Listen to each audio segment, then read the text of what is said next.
కాదు. అందుకే ఆదిలాబాద్ యూనివర్సిటీ బాసరలో ప్రారంభించుకుందాం. మీరందరు వేదిక మీద ఉన్న ప్రజాప్రతినిధులందరినీ కూడా సహకరించాల్సిందిగా నేను ఈ సందర్భంగా విజ్ఞప్తి చేస్తున్నా.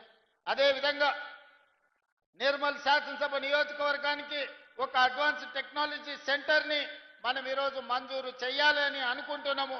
తప్పకుండా మీకు ఏటీసీని ఇస్తాం.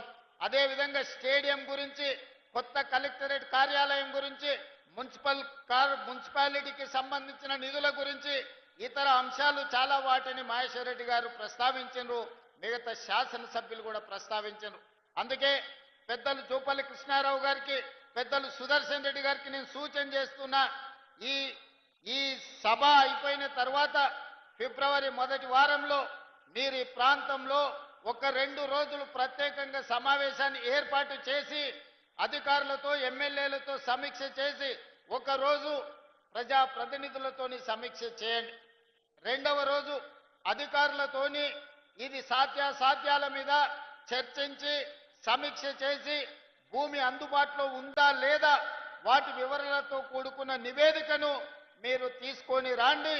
ఉమ్మడి ఆదిలాబాదు జిల్లాకు కావాల్సిన అభివృద్ధి నిధులను, అభివృద్ధి కోసం అనుమతులను రాబోయే బడ్జెట్ సమావేశాలలో నేను అసెంబ్లీలోనే ఆదిలాబాద్కు సంబంధించిన ప్రజాప్రతినిధులతో ఒక ప్రత్యేకమైన సమావేశాన్ని ఏర్పాటు చేసి ఆదిలాబాద్కు జరగాల్సిన అభివృద్ధి, రావాల్సిన నిధులను ప్రత్యేకంగా మంజూరు చేద్దామని చెప్పి నేను ఈ వేదిక మీద నుంచి జూపల్లి కృష్ణారావు గారికి సూచన చేస్తున్నా.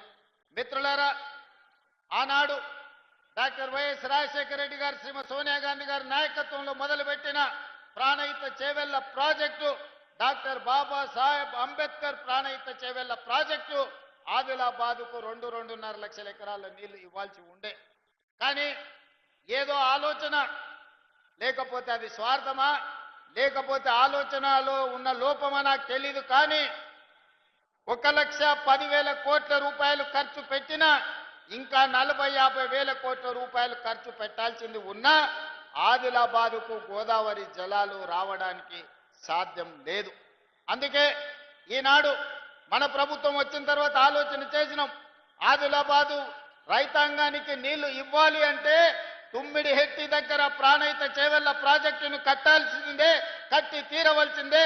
తుమ్మిడిహెట్టి ప్రాంతంలో ప్రాజెక్టును కట్టి ఆదిలాబాదుకు నీళ్లు ఇవ్వాలని నిర్ణయం తీసుకున్నాం. దానికి సంబంధించిన సర్వేలు జరుగుతున్నాయి, నివేదికలు తయారు అవుతున్నాయి. బడ్జెట్ సమావేశాల లోపు ఉత్తమ్ కుమార్ రెడ్డి గారికి సూచన చేస్తున్నా, ఈ తుమ్మిడిహెట్టి